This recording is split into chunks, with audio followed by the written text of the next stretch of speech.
Well, good afternoon. I'm Jim Hendren. We're coming to you today from the state capital of Little Rock. We're in the midst of a special session to deal with COVID and the start of school. We've got a special guest today, Lee Johnson, State Representative Lee Johnson, but even more than that, one of the reasons we want to talk to him today is because he's a medical doctor who works in an emergency room and has tremendous experience. Lee is the person I go to and have the most respect when it comes to issues with regard to health, the medical issues that we face with regard to COVID. So we're excited to have him here to answer a few questions today about why we're in a special session, what's going on with COVID in Arkansas, and maybe how we can work together to get through this. So Lee, thanks for being here today. I appreciate you coming. Yeah, happy to sit down and visit with you. Thanks for the opportunity. And as we've talked the last few days, I know that nobody in the legislature has a better feel for what's going on in our hospitals than you do. You've worked there for years. You've been working there through the pandemic. You shared with me some of your experiences. And I think what I would like for people to hear today is, what are you seeing today, and how does it compare with what was happening at in the last surge of the pandemic? Sure. In the winter in January, when we were in the top of the number of cases? How does what we're seeing in the hospitals today compare with that, and is it getting better or worse? Yeah, so there's a couple of things that contrast, where we're at now from where we were in January. And as you mentioned, I've worked in the emergency department, in a busy emergency department here in Arkansas, throughout the pandemic, throughout the legislative session, all through this winter. I would go home on the weekends and work. And so I've seen firsthand what it looked like in January, and I've seen firsthand what it looks like now. There are two things that make it different. One has to do with the capacity of the healthcare system, and the other has to do with the change in the clinical presentation of the people we're seeing come in with COVID. So from a healthcare capacity standpoint, the biggest difference is, we had a sort of a dip in hospital volume, ironically, when the pandemic started. If you think back to March, April of 2020, when news first started coming out about COVID, there was a lot of fear around even coming to the hospital. And so we saw a pretty precipitous drop in our emergency room volume during the summer of 2020, really all through even the fall and winter. And that was something that was seen all across the country.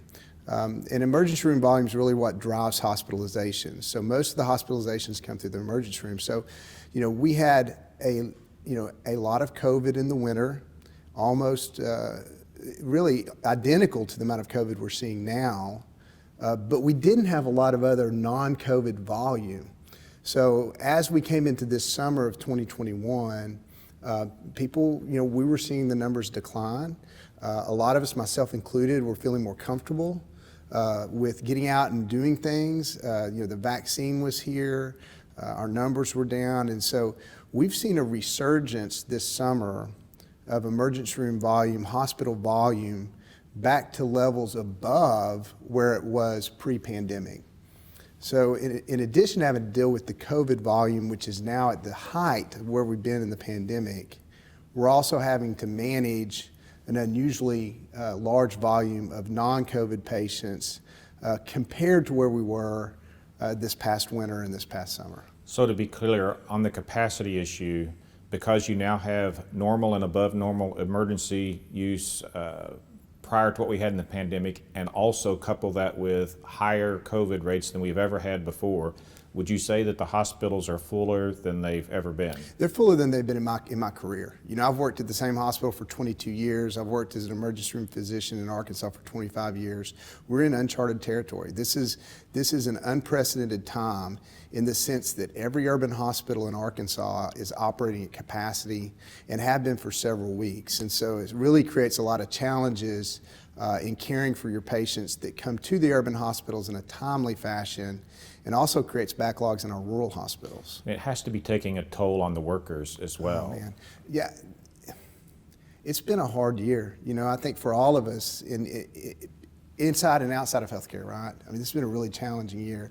For the healthcare professionals, for the nurses especially, and the physicians who've been working on the front lines of this crisis, to finally feel like after a year, the tide was turning and that things were getting better, and to now have to face not just another surge, but a surge that is as bad as the peak, and then to have put on top of that the burden of caring for all the other non-COVID patients, it really is difficult to keep morale up and to keep people encouraged to kind of stay the course of what we're trying to do. I've heard stories of healthcare workers working 31 days without a break, which puts pressure on their child care workers and just ripples throughout the entire family and the entire community. And I guess one of the things I would like to ask you is it a frustration to healthcare workers that in opposition to the first surge, which there was no real things that people could do. There was no vaccine. Now you have hospitals basically full of people who've chosen not to get vaccinated. And I know physicians and healthcare workers care for people regardless of why they're there, what decisions they made, but does that make it even more frustrating on the psychological side? I mean, I'm sure there are people who get frustrated on that point, right? For me, I try to meet people where they are, when it comes to vaccine hesitancy, I want to respect the people who are passionately opposed to the vaccine. I want to respect their choice and decision. But if there's people that can be moved, I want to focus on those people and try to talk to them. We have healthcare workers that aren't vaccinated, so to say with firm conviction that we've got people frustrated and angry, I think that mischaracterizes the healthcare workers that we have.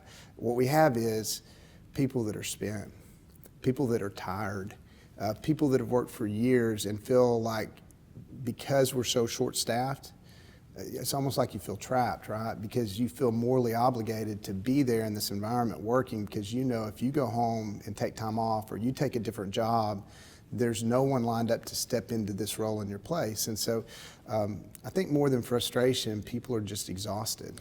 Yeah, I see that, and I think all of us need to do what we can to support our healthcare workers because I can't imagine, as they said, they thought the battle was over, they had hoped they could get back to some sense of normalcy, and all of a sudden they're back in the thick of it, even worse than it was before. So Lee, you've told us about the capacity issues, and I know we think mainly about the large hospitals where people are really have that specialized care. How does this affect the small hospitals, like my little hospital in Greenwood, or the ones in the small communities having these capacity issues? Yeah, so this is more than just about COVID right now. Because of the burden that COVID is placing on the hospitals and creating this capacity issue in our urban facilities, the way healthcare works in Arkansas, if you come into a rural hospital and you need a specialist, so a cardiologist, a gastroenterologist, a nephrologist, a surgeon. A lot of our rural hospitals aren't staffed with these specialists. And there's a lot of conditions people have that need a specialist.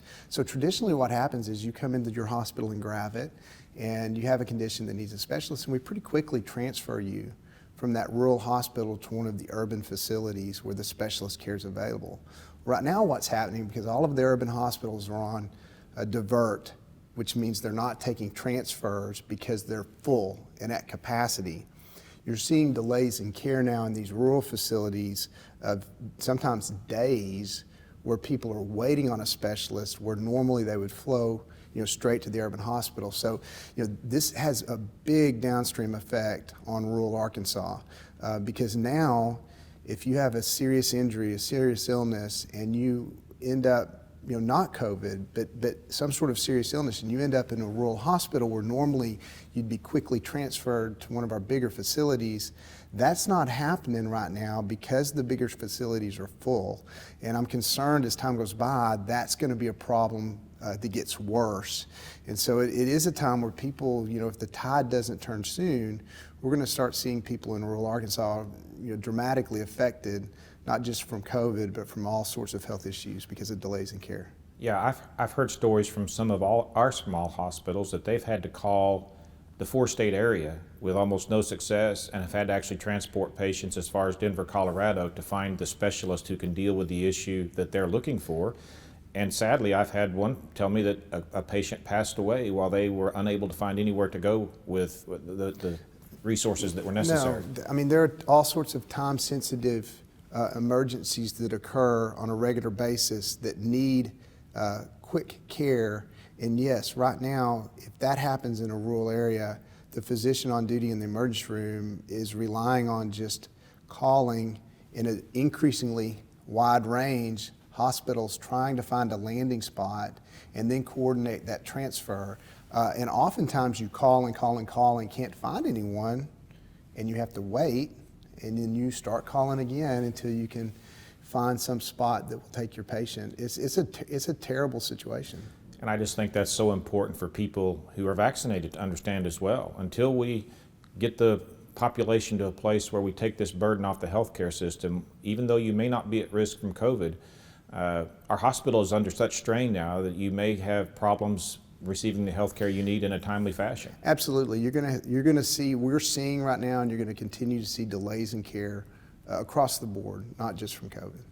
You mentioned the type of ways and that people are presenting with this surge versus what we had in the past.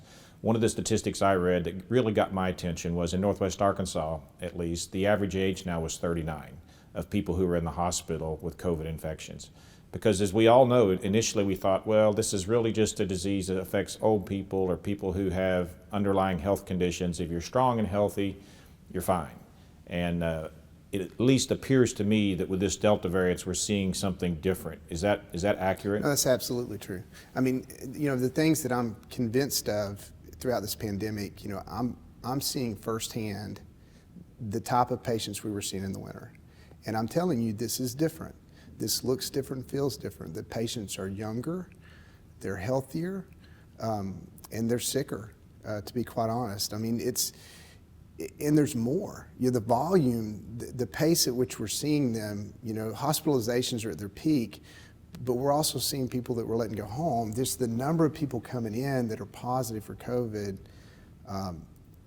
it's coming in at a faster clip, and for sure, they're younger. I hospitalized someone in their 20s this last week who was previously healthy. That wasn't happening to me in the winter. We just weren't seeing that. There are people in our community being diagnosed less than a year of age with COVID. Those are things we weren't seeing. When you look at hospitalizations of children, I had a good conversation recently with some folks at Children's, and they were at that time at 24 admissions for COVID. When I asked about the peak number of admissions at the height of the pandemic, what was the most you had on the worst day, and it was less than 5. And at that time, the kids you were seeing with COVID, some of them were just incidentally getting diagnosed. But these kids that are in the hospital right now with COVID, it's COVID pneumonia. And that's something we weren't really seeing in any meaningful amount, but we're absolutely seeing now.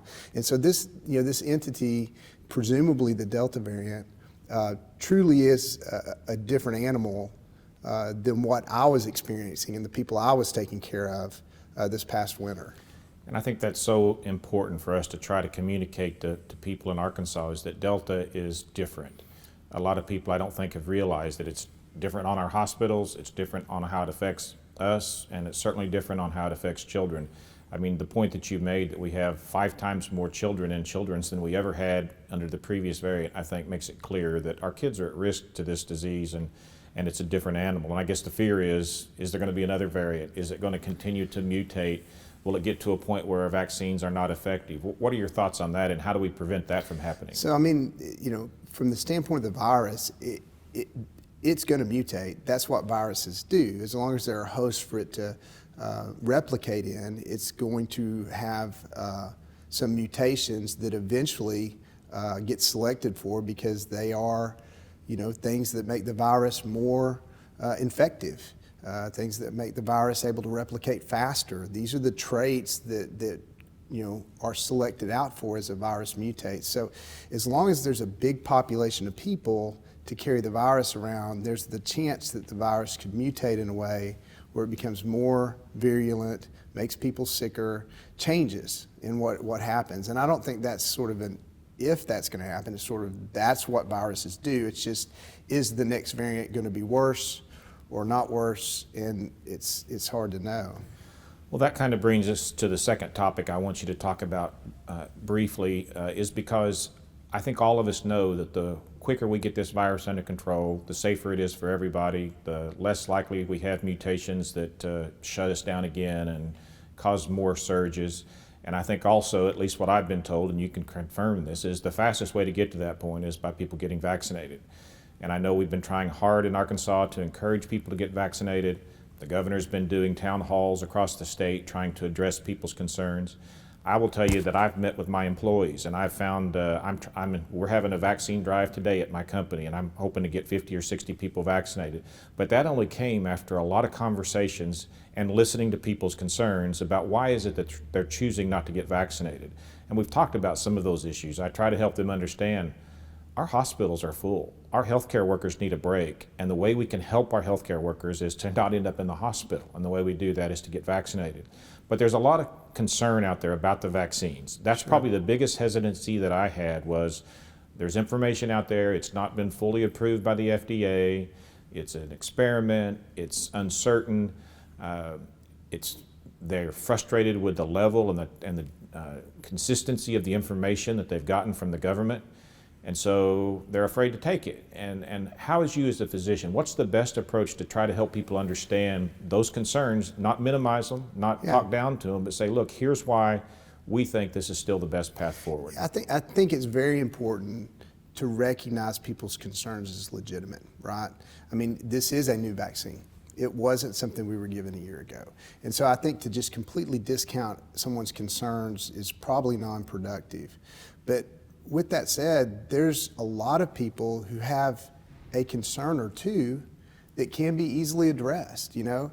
And you have to be thoughtful, I think, when you're having the conversations and listen and not rush to judgment as a clinician, you know, and recognize that these people have done some research, they've read some things, and try to listen to what they're saying and address their concerns in a compassionate way, not in some sort of confrontational way. Right.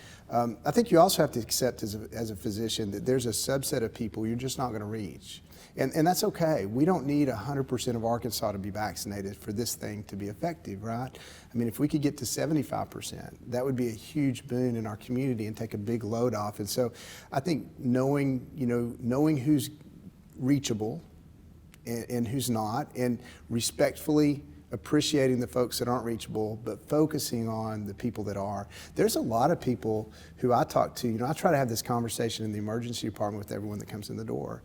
And I just ask them, hey, have you been vaccinated? And if they say no, I ask them, do you have a particular concerns or anything I can say to try to help you with that? A lot of the people I talk to really don't have objections to the vaccine. They just haven't been moved yet to go get it. Right? I mean, we say we've made it accessible. We have. You can go to the pharmacy, you can get it. But there's some inertia with something like this. I mean, we're all busy. We all have lots of things going on. And I think there was a complacency through the summer because we were seeing the lull in cases, because, people at that point hadn't seen younger people getting sick. I think you're seeing now that group of people become motivated. And for those people, the message I'm trying to get out is, this is not the same COVID we were dealing with. If you were waiting because you thought you had time, you don't. It's here in our community now. If you were waiting because you thought it didn't strike young people, you're wrong. If you were waiting because you thought it was only the unhealthy and you're healthy, these are wrong reasons to wait. If those are the reasons you've been slow to get up and go get the vaccine, you need to recognize that right now in our community, it's running rampant, and it's definitely making young and healthy people sick. And I think we're seeing a ramp up of vaccinations. We gave something like 30,000 vaccines the other day in Arkansas. I think the reason you're starting to see that is because it's becoming personal for people. Yeah, it's a couple lessons I learned as I was trying to get my team vaccinated. One was you had to listen to them. One small thing was there was real concern from many of my people about one particular brand of vaccine over another particular brand. And it was unfortunate that the clinic had the one that they were concerned about. I called my clinic and said, listen, I don't know what the difference is, but I know I would get much more response if we could get this other brand, which they did. They found it. And today, as we're speaking, I expect to go from about 30% vaccinated population in my company to close to 90% based on what we've had. But what made the real difference was listening to them. But when I asked, I put out a request. I offered $100. We're paying $100 to everybody who gets vaccinated, and we're giving pizza. I got like 2 responses of people whose mind was changed. But when I got my manager to go talk to them, who himself had real concerns. And I finally got him to the point where he saw the need for this. And then when he went and talked to the people, it went from 2 to 60. And it is so important to have the right messenger deliver that. They weren't going to listen to me, and to be honest, they might not listen to a doctor. No, that's correct. As much as they're going to listen to. Yeah, no, I think that message is so important. I think people have to, find the people they trust, and that's another thing I'm trying to say to people. Look, if you're not vaccinated, if you have concerns, find someone you trust. Find someone you trust who's been vaccinated, and talk to them. And if you've been vaccinated, and you know people in your family that you think need to get the vaccine, those conversations need to be happening in living rooms, at social gatherings. The people, the way you move the needle is through trust. And right now there's so much information out there, it's hard to find people to trust. I think about the concern about infertility that's been raised, and I quit trying to have scientific conversations about that. I tell people, look, I say, I've got friends, 3 good friends who are OBGYNs. I've known those guys my whole life, and before college. I mean, this is people that I've known since college, before medical school, before they were doctors, right? These are Arkansans that live here in Arkansas, practice in Arkansas, have spent their whole lives trying to deliver healthy babies and help women get pregnant. These are people I know personally who have daughters who are 19, 20, 21. And they vaccinated their kids. They vaccinated their daughters. I mean, hearing that people are not afraid to get the vaccine or to give the vaccine to their kids, I think that's a stronger message than trying to get down in the weeds of the science of why you think something's valuable or not valuable. So I do think you're right. The messenger, who's saying it, how well they have a relationship, is so important, which is why people need to be having these conversations like we're having right now. One of the things I'm telling people about the vaccine, people that haven't been vaccinated yet, is I have a different message now than I was telling people in December or January. How's it changed? Look, so in December and January, this was a new vaccine. There weren't hundreds of million doses that have been given, right?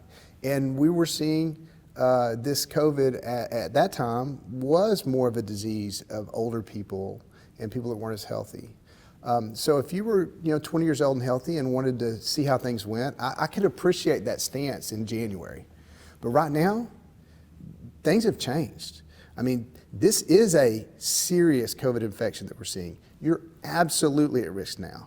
And not only that, but we've given hundreds of millions of doses of vaccine without any real serious complications. I tell people, I know no one personally who's been hospitalized or died because of the COVID vaccine. I cannot say the same about COVID.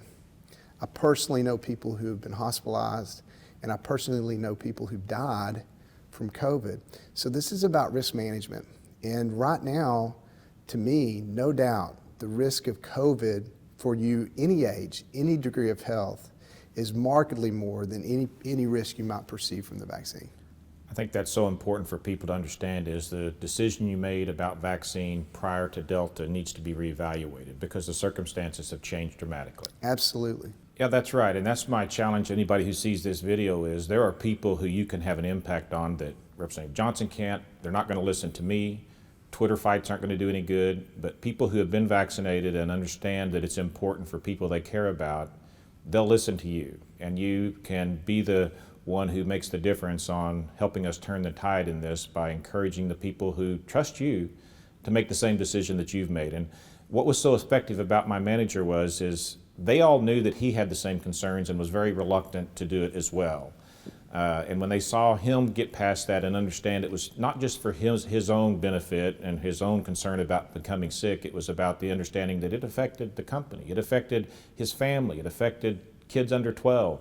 So I think there's a lot of people who can deliver that message, and I hope that we can get Arkansans to share that with each other, because that's how we make life easier for people at your hospitals and who have been carrying such a load throughout this. So I just want to thank you again, Lee, for coming and sharing your expertise. I've got such respect for you and the work you do in the legislature. Do you have anything else you'd like to add before we call it a day? No, just think about your healthcare workers, the people that you know, and the people in your family you care about. This crisis is not over yet, and we just need everybody to do the best they can to try to pray for everyone that's working hard in this environment, and we're going to get through this together. I feel confident of it. All right. Thank you so much, Lee. Thank you. you.